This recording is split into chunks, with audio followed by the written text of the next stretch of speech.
We have a fantastic panel to kick things off. Let me start quickly. I'll introduce our moderator first, Nicole Friedlander. She's a partner at Sullivan and Cromwell, based in the New York office and co-head of both the national security and cyber practices, and former chief of the SDNY's complex frauds and cybercrime unit. Welcome, Nicole. Thank you.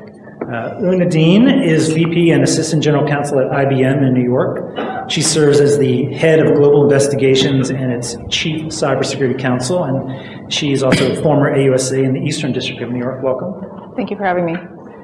Bill Johnson is a partner at King and Spalding in New York. He is former chief of the SDNY's Securities and Commodities Fraud Task Force and a former enforcement division attorney at the SEC. Welcome, Bill. Thanks, Bruce.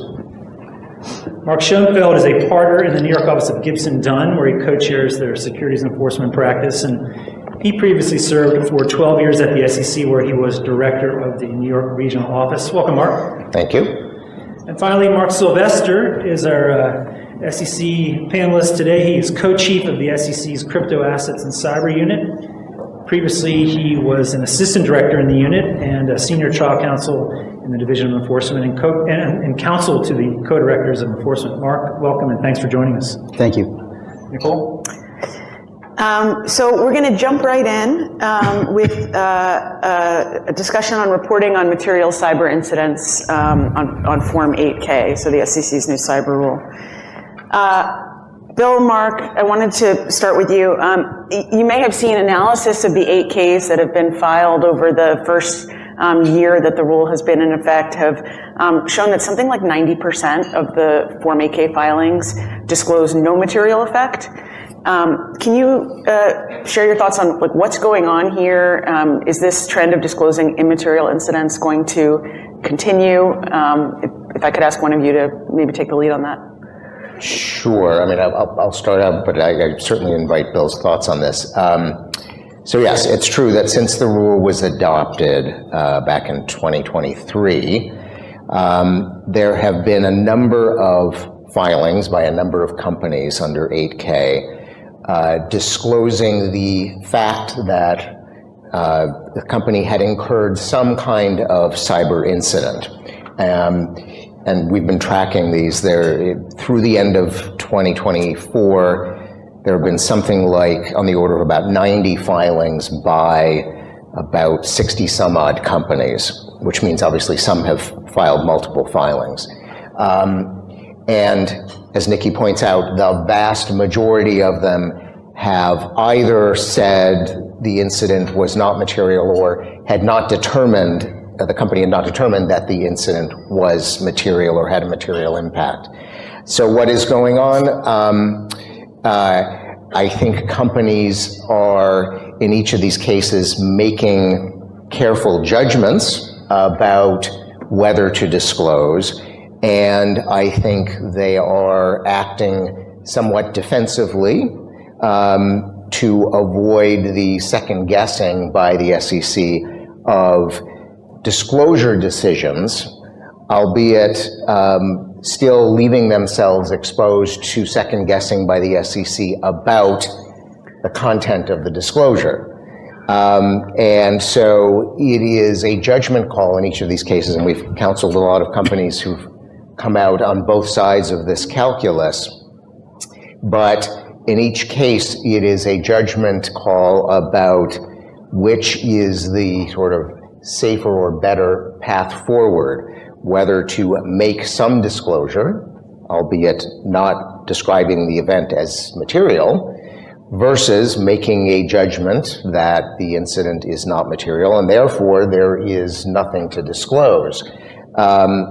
And there's been, even within the limited time we've had, there's been an evolution, I think, in the way companies have dealt with this. Initially, right out of the box, companies were actually disclosing them under the item 105 for a material cyber incident, and then the director of Corp Fin came out with a statement basically saying that's not what 105 is for. If you have an immaterial incident, you can disclose it under item 801, for example, but that's not what 105 is for. So now, since then, almost exclusively companies who are disclosing an event that they haven't determined to be material have been doing it under 801, and I think that trend is likely to continue. At least those are the observations up to this point. Yeah, I agree with Mark. I mean, I think based on the filings that have been made, what I would say is you can see there's been a reaction from companies. I don't know that I would call it an overreaction. Some have said that. I think it's rational companies fearing things like the SEC filing the case they did in SolarWinds and not wanting to be on that side of the equation. And so they are over disclosing in an abundance of caution. We talk to companies all the time. There is concern that they will be second guessed. There's concern that they will be seen as, not moving quickly enough or not making the right decision about materiality, and that drives a disclosure when it otherwise wouldn't be made or wouldn't be required under the regs to be made. But I also see lots of companies saying, no, we're comfortable with what our process is, what our thought making is, and a decision making, and how we decide whether or not an incident is material. We feel like we have the right information, and so we're not going to disclose it. And so I think the trend will probably slow down, as Mark suggested, but there's still going to be plenty of companies that feel it's safer to just put it out there. And the other thing that there's a competing interest in that is, because of all the state disclosure laws that are required unrelated to the securities laws, there are many times when an incident will become publicly known because of the way the companies have to operate in that world. And when that is the case, there's a calculus of, if we're going to get it out there anyway, or the press starts reporting on it because of the disclosures we made to a state AG, maybe we want to just file something to cover ourselves with the SEC too.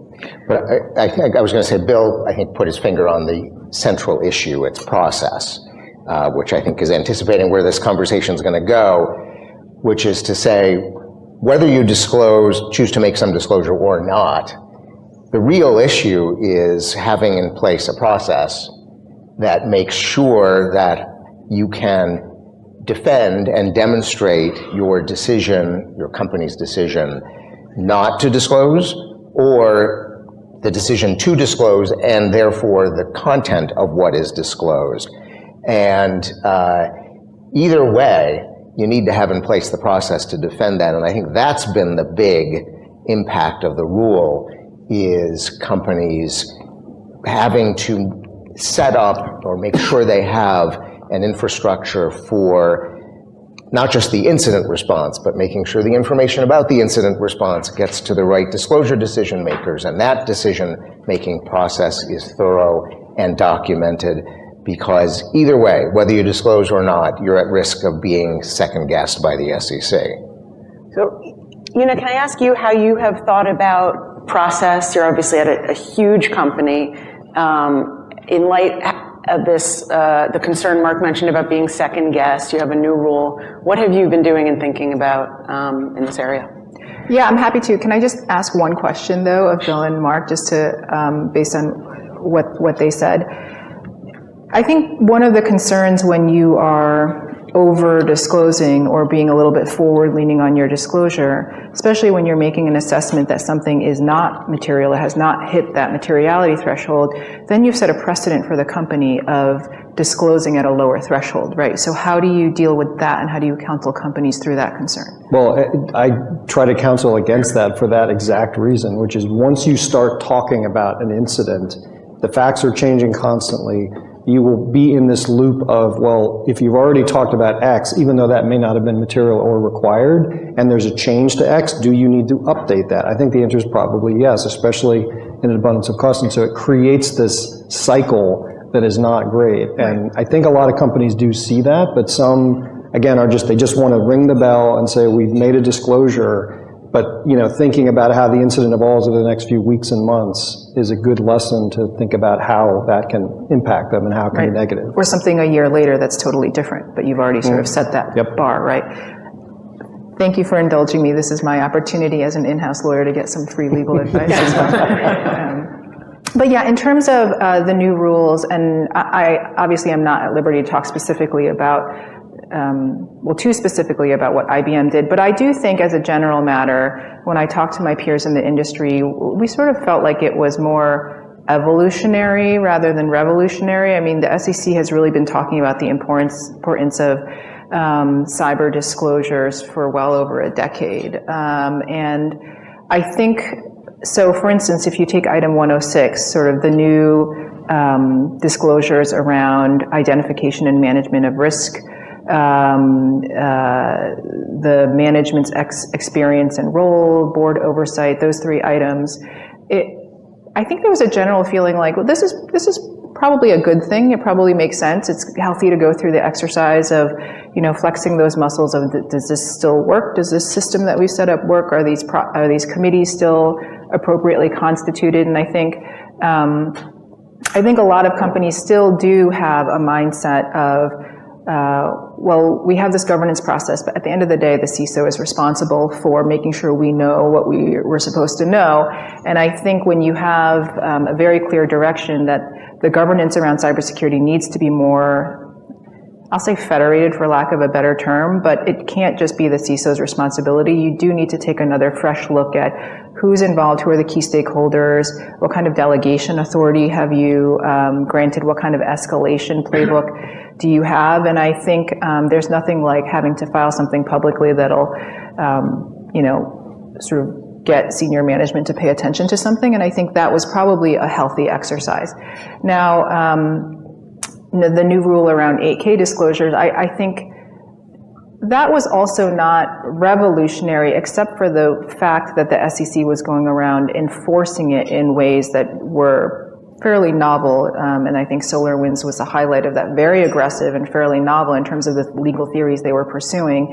And I think there was this idea that, well, if a company ever has a breach, then necessarily they're going to have been found they're going to be found in violation of their disclosure obligations. And it was sort of this sort of circular mindset that we had kind of come to in terms of the way the SEC was looking at this. And I think, the hard parts about how to comply with that new rule was making sure that you knew how to disclose in a way that you were meeting your obligations under the rule, but not over disclosing so as to undermine your company's security or even sort of security from a national security context, depending on what kind of company you're part of.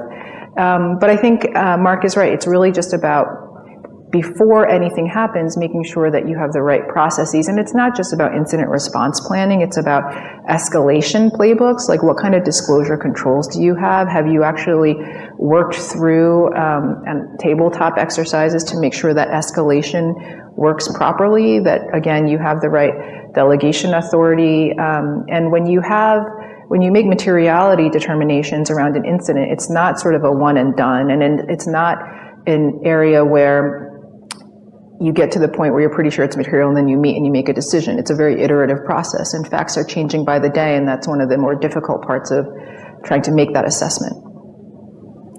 Yeah, I loved your comments, particularly about the moving from everything's on the CISO, this is a technical world, the CISO is responsible, to having a lot of eyes on it. We try to remind companies too that it's not just about an incident. Some of it is the very basic hygiene outside of an incident of your periodic assessment of what are your vulnerabilities, what are the top risks, how are we managing them? Are there problems we've been trying to solve that we can't solve? How are we responding to that? What's our process? And making sure that some of those difficulties do bubble up to the legal team in case they need to say, look, this looks like a disclosure we might want to modify in our 10K because of the nature of certain risks we face in the industry. And so it's always not just about how you think about and respond to an incident, it's the whole package of your risks and vulnerabilities. Do you have views on how you document the materiality decision? I get asked that question pretty regularly by clients. Is it more, is it less? Should we just be following our normal procedures? And it's all, the concern is that if they, they'll be second guessed. Is there a bright line rule? What do you think about that? I lean towards more documentation because, odds are if you're asked about this, it's going to be years after the fact. And then you are, in the absence of documentation, you are in the position of having to sort of reconstruct a process involving people's memories people who may not be at the company anymore. And also I find that the documentation, assuming it's done in a way that doesn't exclude the possibility that there were other things considered that may not be documented, that it forces a discipline on people to put down in words and on paper or electronically the thought process, the support, the basis, the consideration of various factors and, weighting of those.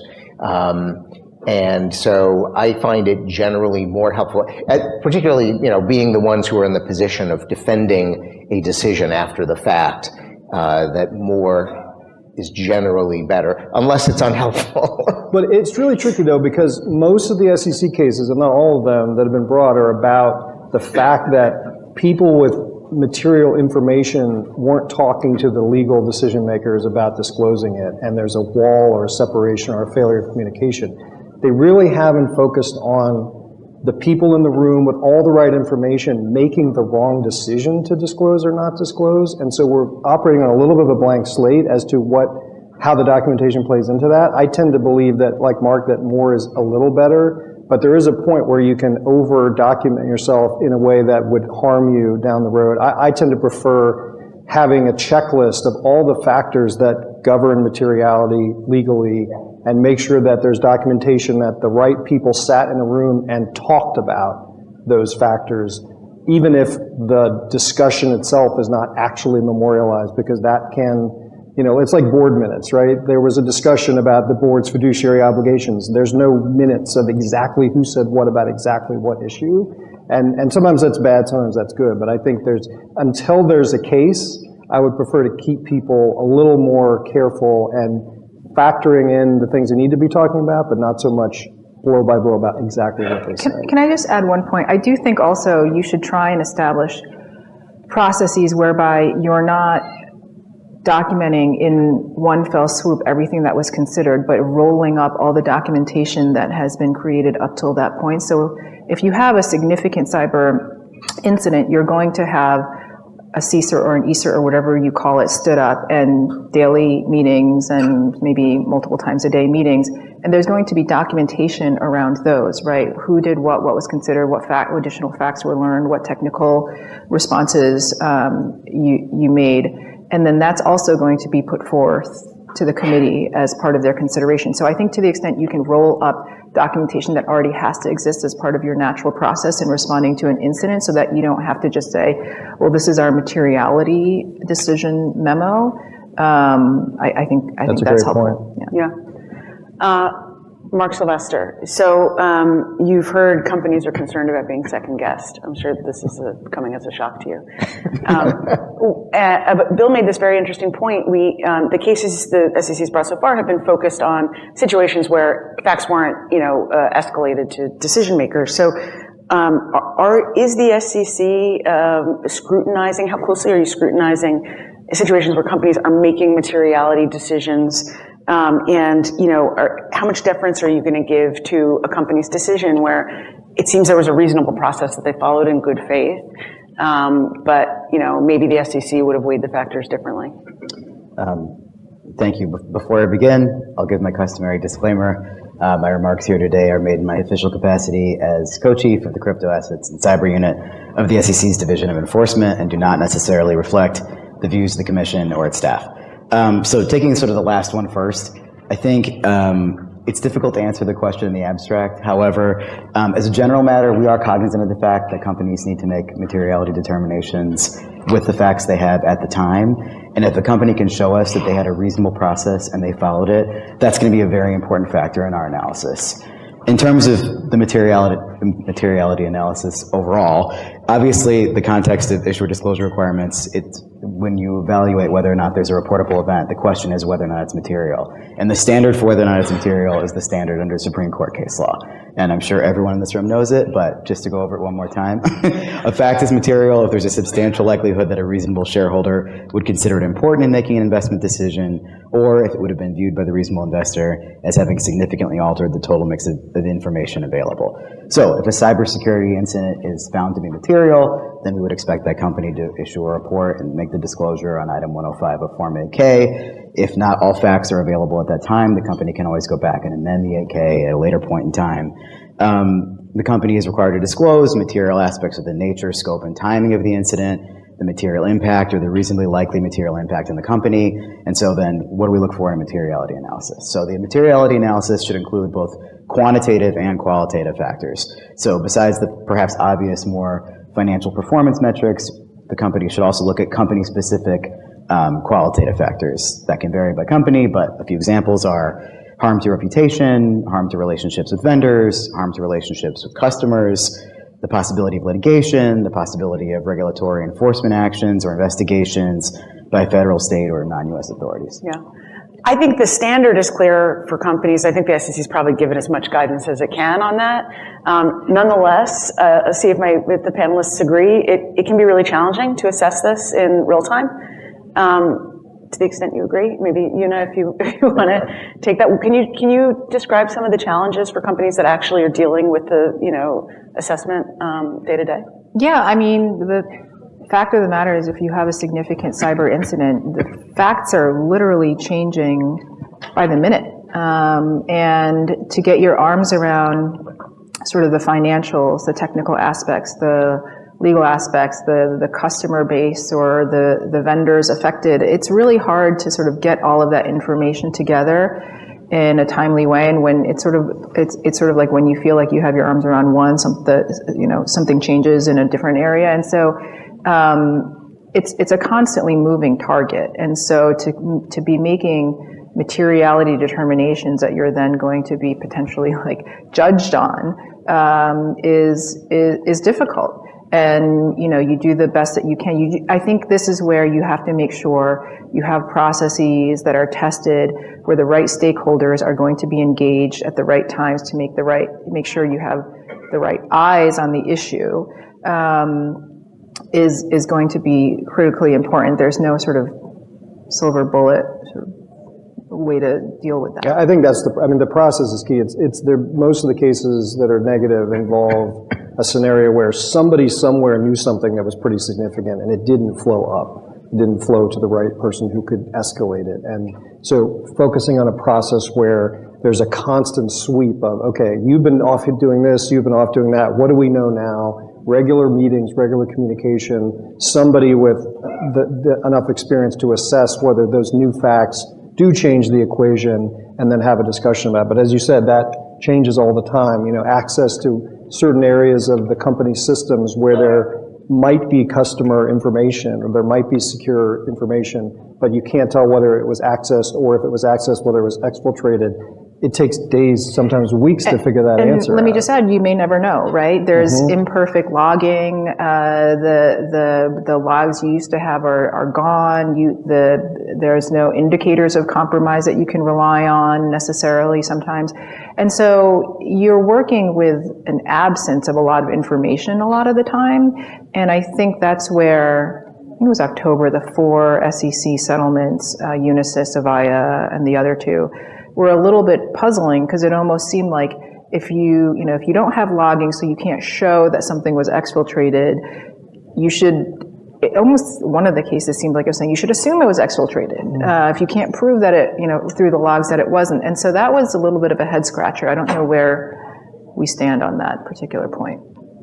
Well, look, I think the cybersecurity disclosure is unique to me, at least, among all the disclosure issues that companies face, for at least 2 reasons. One is companies are subject to cyber attacks virtually every day. And if you talk to any of the CISOs or people who deal with these issues, they will say, it is a daily phenomenon. And thankfully, they are almost always immaterial to the company. And so when it comes to this issue of, process and how do we make sure people know everything, it's a huge potential problem in the sense that there is almost too much information that conceivably could be escalated. And so the big challenge is, how do we scale this so that the appropriate incidents are getting escalated? When there's a huge incident, like SolarWinds, that's sort of easy to identify people's focus of attention on it. But there are a lot of incidents that occur, but get stopped, or at least appear to have been stopped, and it's hard to know where that line should be drawn in terms of escalation. And you also have this trade-off of the more process we create, the more checklists we create, the more vulnerable we are to being second-guessed about whether we adhered to that process sufficiently. And I'm dealing with a request now from the SEC for issues in which the policies were not followed, or there were complaints or allegations that policies were not followed. And, that's sort of a bewildering request to have to deal with, but it's just emblematic of the kinds of issues you can end up trying to solve one problem only to then sort of create another potential one. Well, and this is a world where, to your point about the attacks every day, it's also true that perfection is not possible. Correct. Because of the evolving nature of threats, the evolving nature of technology to address them, the human condition. So you're always going to be in a position where not everything went down exactly the way you would like it to, and because of the frequency of it, it's a constant issue, and it's creating additional challenges for that reason. Let me, I want to come back to some of the comments you made, but a couple of questions for you, Mark, that I don't want to lose since I see the time is running. A question on many people's minds as the SEC has become active in enforcement in this area. What are your primary sources for new investigations, and how do you choose what to pursue? So our primary sources for new investigations for this area and other areas are manifold. First, there's a tips, complaints, and referral system, TCRs, that's investor complaints, so they're kind of outreach like that. There's staff-generated ideas, so that can be as simple as reading a media report. There's also referrals from internal to the agency, so on occasion, the exams division will conduct an examination of a registrant, and that can culminate in a referral to the enforcement division. There's also referrals that come from outside the agency, from the criminal authorities, from FINRA, from state regulators. And then, probably of interest to this group, there's the whistleblower program. So briefly on the whistleblower program, obviously Congress created it to incentivize individuals to come forward with information about possible violations of the securities laws. The Commission's authorized to provide monetary rewards to eligible individuals who come forward with high-quality information that leads to an SEC enforcement action in which over $1 million in sanctions is ordered. And obviously, we get a lot of whistleblower tips. You can look at our last enforcement report for exact numbers. So how do we evaluate those tips? So in general, the more specific, credible, and timely a whistleblower tip, the more likely it will be to be forwarded on to an enforcement attorney. For instance, if the tip identifies individuals involved in the scheme, particular fraudulent acts, or provides materials that evidence the fraud, that's the kind of thing we're likely to take a closer look at. And then sort of writ large across the entire universe of ways in which we might start an investigation, obviously we have way too many leads to follow. So we devote in the division our time and our resources to division priorities. Those are set by the director in consultation with the commission, and in particular the chairman's office. Thank you. Let me follow up with on whistleblowers. I think cyber is a really challenging area for companies when it comes to whistleblowers, not because companies are doing something wrong, but because this is a highly technical area. You have technical experts inside any big company expressing different views all the time on how to handle cybersecurity matters. And as a result, it's really easy, I think, for an employee to in that area to style themselves as a whistleblower and come forward with emails saying, look, I told them to do X and they didn't do it. Are you, to what extent is the SEC cognizant of this kind of unique feature of cybersecurity? How do you, if you're cognizant of it, how do you think about it? I'd say we're well aware of it. As with any whistleblower complaint, we're not just going to take it as gospel. We're going to look closely at it if, in fact, it reaches the standard of something that's specific, credible, and timely. Specific to this space, we're aware that sometimes technical personnel might genuinely believe that there was a material cyber incident, but maybe they don't have the full picture of what materiality means under the federal securities laws. So it's important to understand that the materiality standard for the purposes of our rules is the standard that was articulated by the Supreme Court. Mm-hmm. That's what we discussed earlier. Obviously, enforcement staff is cognizant of that. The commission is cognizant of that. And all of the enforcement determinations, both at the recommendation stage at the enforcement level and at the decision stage at the commission level, are going to be made with all evidence, not just from the whistleblower's point of view. Thank you. So all companies have cybersecurity gaps. They have them all the time. Perfection is unachievable. And then, of course, if you have a cyber incident, it's so easy to look back and say, well, aha, there was something you should have fixed. You had, there was a gap and you didn't fix it, and it's easy to criticize. So, what can you do as internal counsel to help the company mitigate enforcement risk in an area where it feels like so easy to potentially criticize?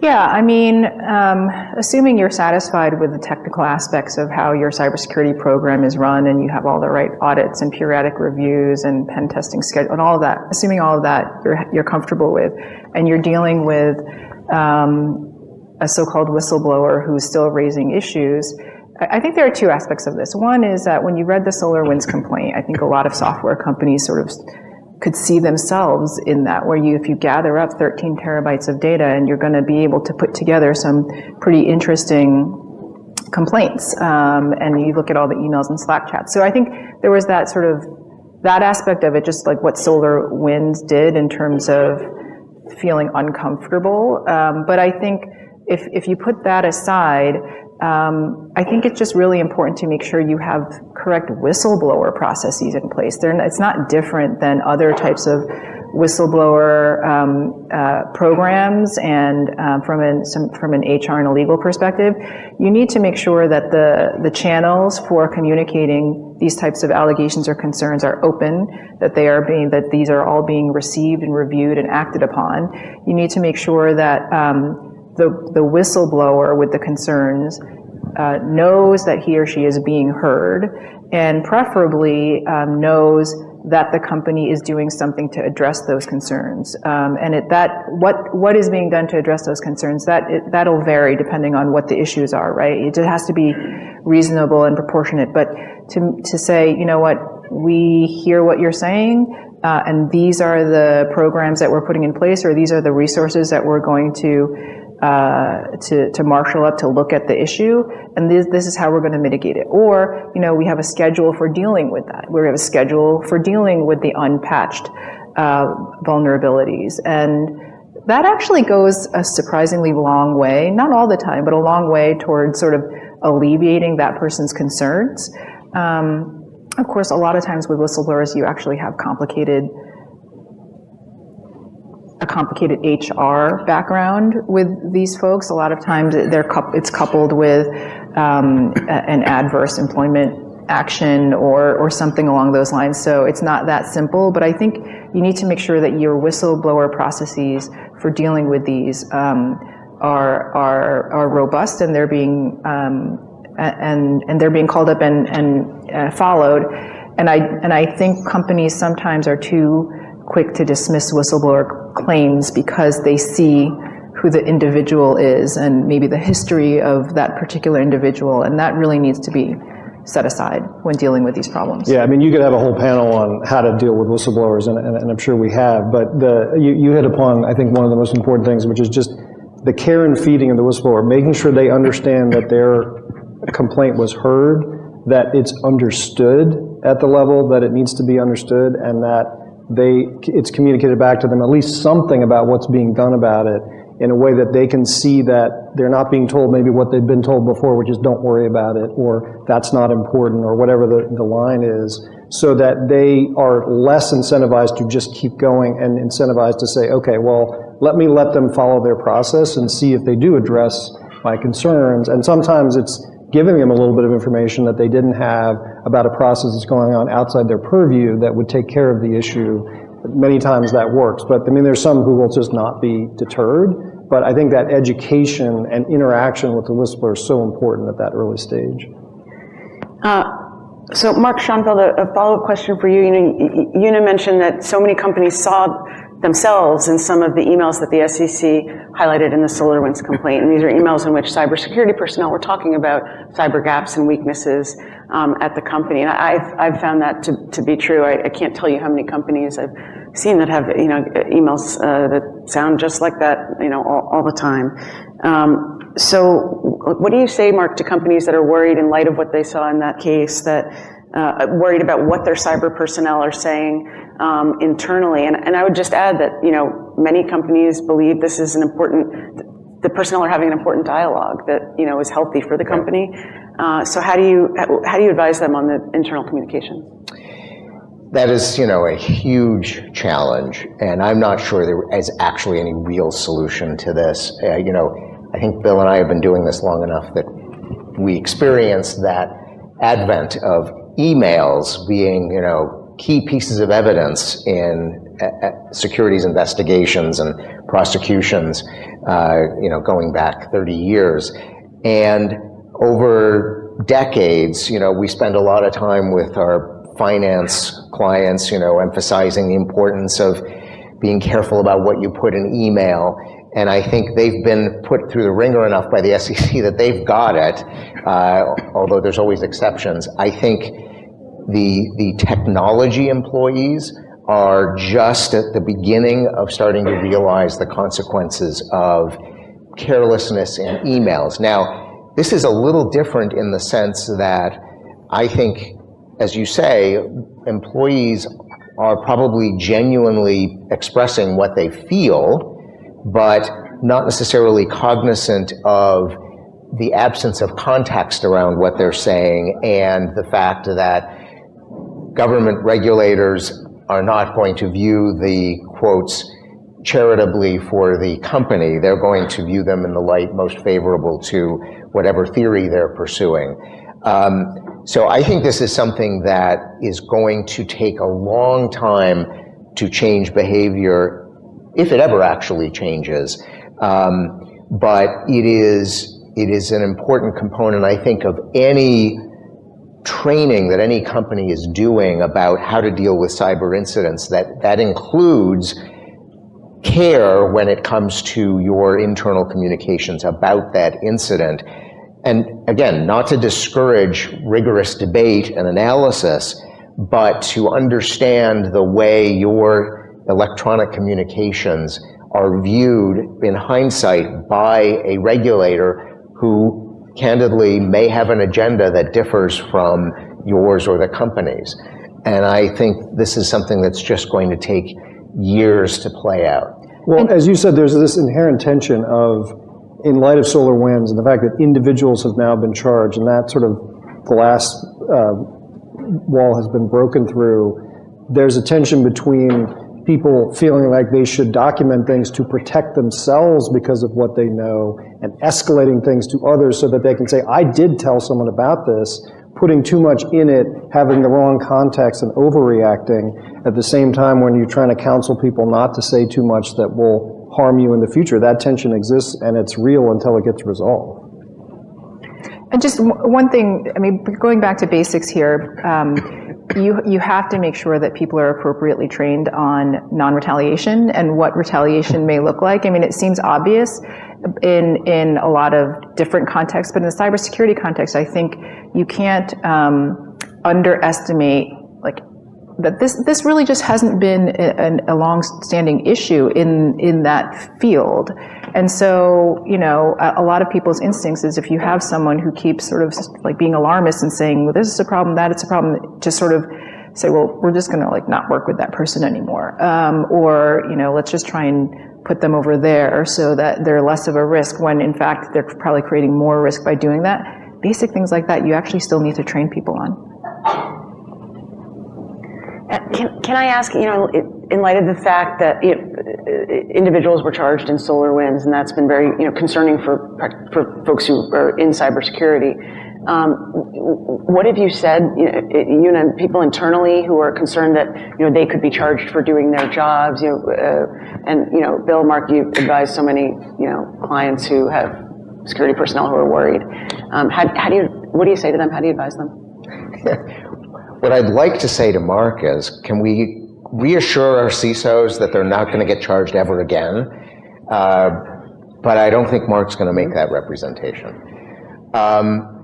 Look, I think the charging of the CISO in SolarWinds was like shockwaves through the industry.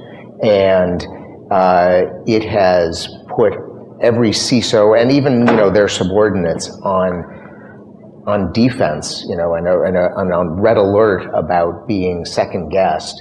And I unfortunately, I don't have some magic words to tell them, like, you don't need to worry about this. But what we do try to emphasize, this all comes back to process, is, this is about communication and, sort of unburdening yourself of the responsibility by making sure that you've communicated gaps, risks, deficiencies, concerns, but in a responsible way to those who can make judgments about whether additional steps need to be taken or there are disclosure issues. But